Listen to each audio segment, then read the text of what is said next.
안녕하세요.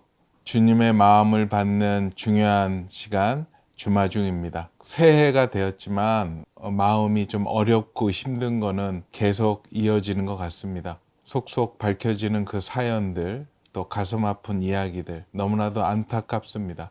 그 유가족들 그 아픔 누가 알겠습니까? 기도하며 중보하는 우리 모두가 되었으면 하는 마음입니다. 하지만 우리가 꼭 알아야 될 것은 말씀에 집중해야지 우리 생각에 집중하면 안 될 것 같아요. 생각을 따라가지 말고 말씀이 이끄는 대로 나아갔으면 좋겠습니다. 오늘 우리에게 주시는 주님의 말씀은요, 예레미야 29장입니다. 예레미야 29장 11절 말씀.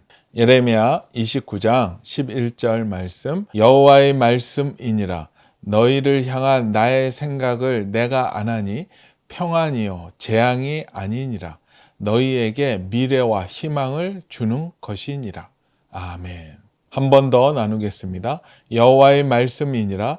너희를 향한 나의 생각을 내가 아나니 평안이요 재앙이 아니니라. 너희에게 미래와 희망을 주는 것이니라.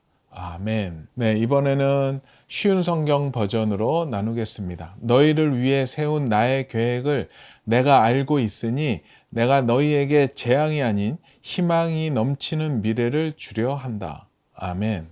네, 이번에는 새번역 버전입니다.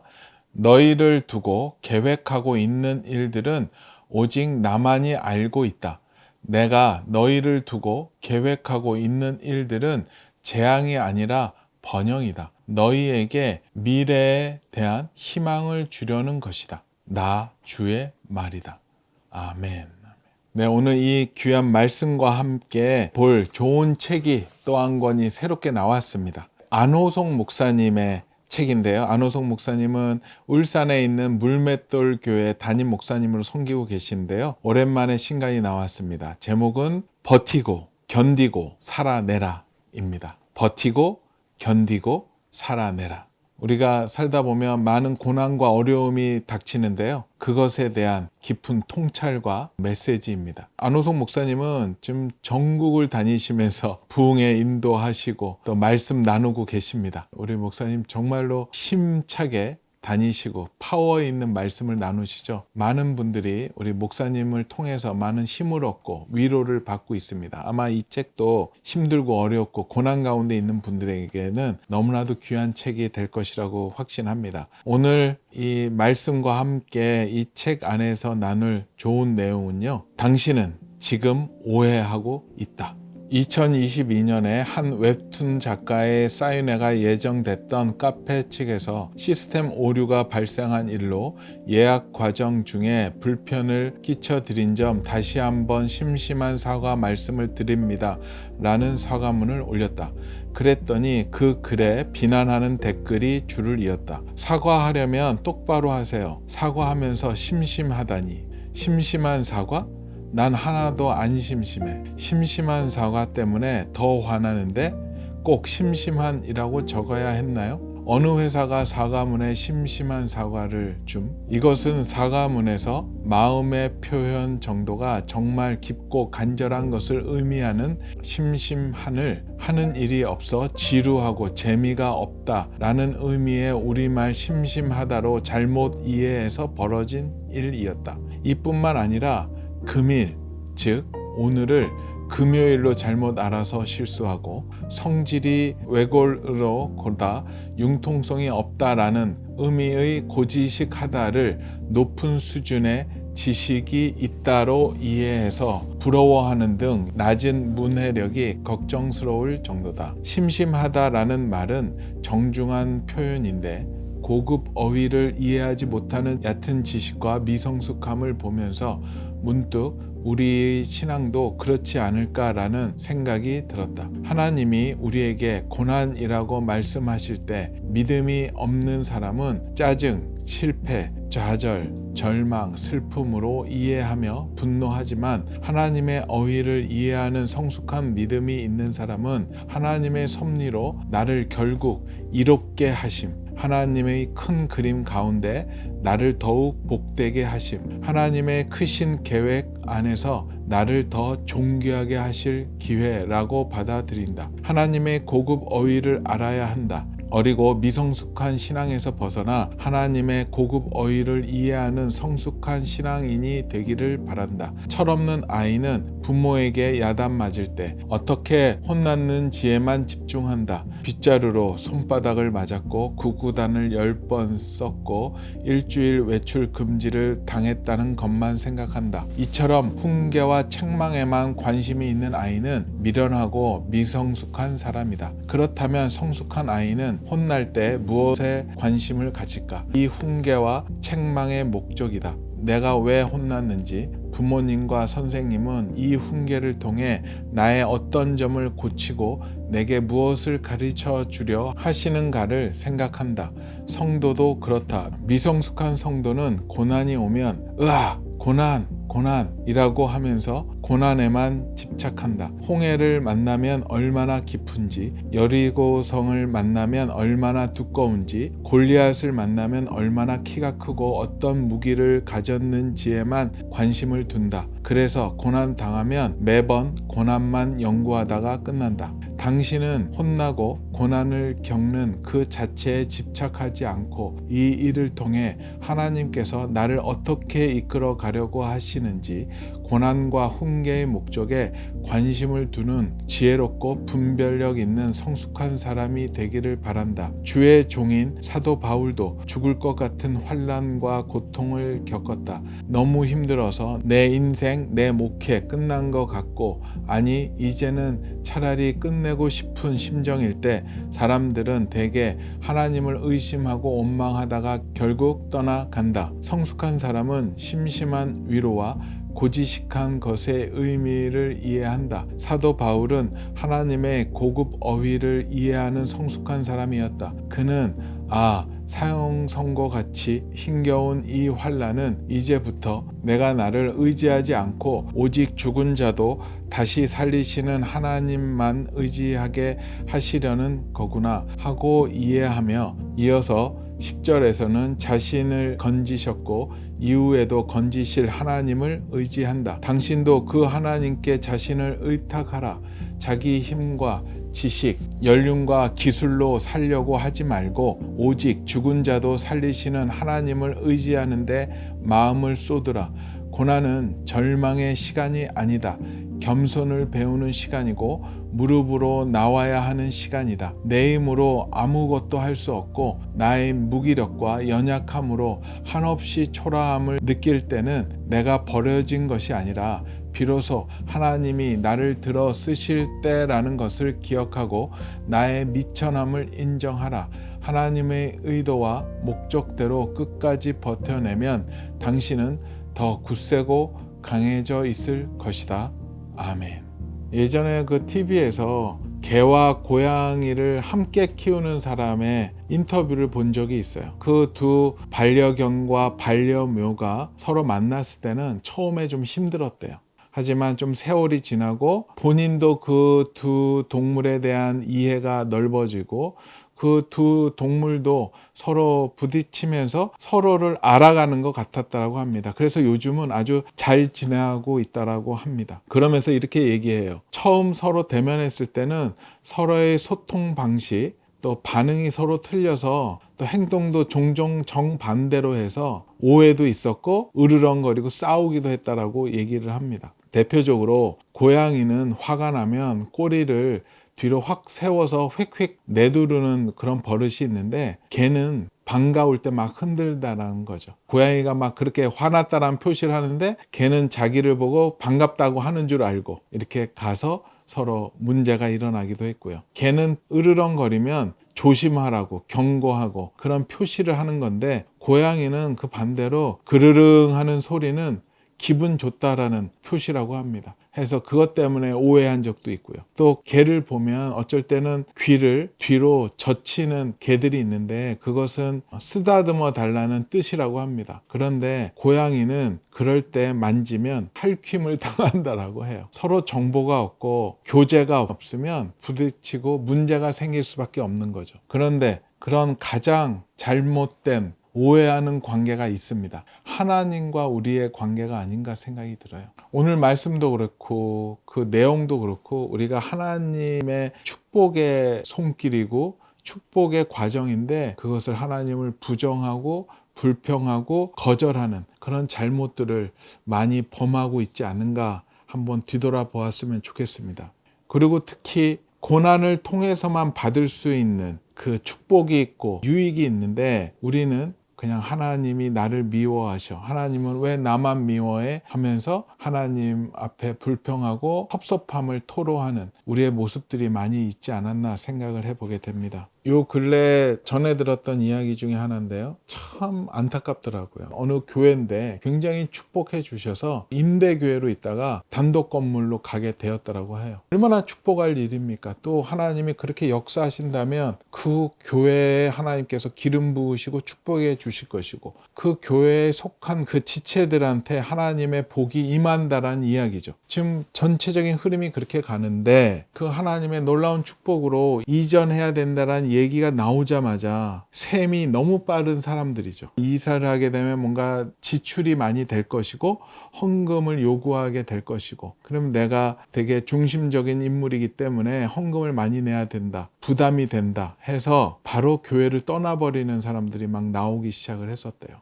그런데 그런 속마음을 들키기 싫으니까 다른 이유들을 대면서 근데 설득되지 않는 이유를 대면서 교회를 떠나기 시작을 했고 혼자서 떠나는 게 아니라 주변에 있었던 같이 함께 했던 가정들까지 이야기를 해서 각자 뿔뿔이 흩어지는 그런 일들이 벌어지더라고요. 그래서 처음에 목사님도 힘들었고 마음도 많이 상했죠. 정말로 자녀처럼 정말 한 가족처럼 같이 밥도 해먹고 했었던 사이였는데 결정적인 그 어려운 순간에 그렇게 다들 떠나가 버리니까 마음이 힘들었지만 그것도 추스렸다라고 합니다. 어차피 이 일은 주님이 하시는 일이고 또 하나님의 또 놀라운 뜻이 있을 거라고 떠나갔던 사람들을 괘씸해한다거나 그 사람들을 미워하고 그런 게 아니라 이런 일을 통해서 하나님이 우리에게 무엇을 보여주시는가를 놓고 계속 기도하셨다라고 하더라고요. 근데 조금 지나고 봤더니 하나님의 그 숨겨진 뜻이 나타나기 시작을 했다라고 합니다. 그 떠나간 자리에요. 옮겨가는 과정 가운데 하나님이 동서남북에서 예기치 못했던 사람들을 보내주기 시작을 하셨대요. 우리 그 목사님이 나름대로 활동을 하시니까 방송에 나왔던 영상을 본다든가 여러 방송 매체에 나왔던 영상을 보고 그분의 책을 보고 아름아름으로 찾아왔던 사람들이 많았대요. 그래서 그 한두 달 사이에 그냥 쭉 나갈 사람들 나가고 그 자리에 새로운 사람들이 더 많은 가정이 들어오게 되었대요. 부흥한 거죠. 그러면서 제가 그랬어요. 이거 완전히 선수 교체다. 전반전 뛰다가 뭔가 경기가 안 풀릴 때 대량으로 공격진들이나 수비진들을 바꿔버리잖아요. 꼭 그렇듯이 그 교회에 정말 필요한 분들을 하나님이 새롭게 아주 강력하게 공동체가 돼 가고 있다라는 얘기를 들었습니다. 처음에 나갔던 그분들은 하나님의 뜻을 오해한 것이 아닌가 생각이 듭니다. 상황만 보고 내 재정이 나갈 것 같은 느낌 때문에 그런 행동을 하지 않았는가. 얘기 들어봤더니 한 가정인가 돌아오는 것 같더라고요.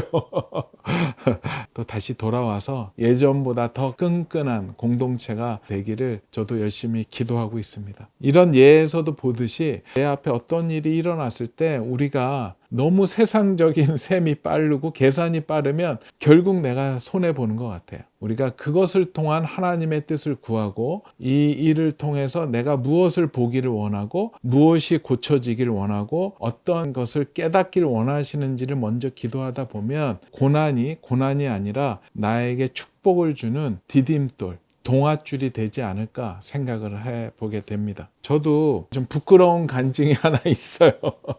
너무 셈이 빨라가지고 창피당했던 이야기인데요. 교계에서 아주 유명하고 저명한 인기 저자가 있었어요. 그분 책이 나오면 굉장히 많은 독자들한테 호응이 있었고 깊이 기도하지 않았을 때입니다. 그래서 이분의 책을 내면 굉장히 좋은 영향과 또 재정의 이득을 보겠다라고 해서 이분과 어떻게든 연결하려고 이쪽 저쪽 막 연결을 해가지고 어렵게 손이 닿았어요. 근데 만나기로 약속을 했는데 꼭 만나기 직전에 그쪽에서 일이 있는 거예요. 지금 생각해 보면은 하나님이 하신 거였던 것 같아요. 몇 번 그렇게 하고 나니까 저도 조금 마음이 좀 쉽진 않더라고요. 나중에 무시당한다라는 느낌도 많이 받았고. 하지만 그분을 우리의 저자로 모시면 뭔가 나한테 큰 유익이 있겠다라는 계산이 빨랐죠. 무시를 당함에도 불구하고 어떻게든 연결하려고 했었어요. 그런데 그분만은 이상하게 안 되더라고요. 그러고 나서 저도 좀 섭섭하더라고요. 그래서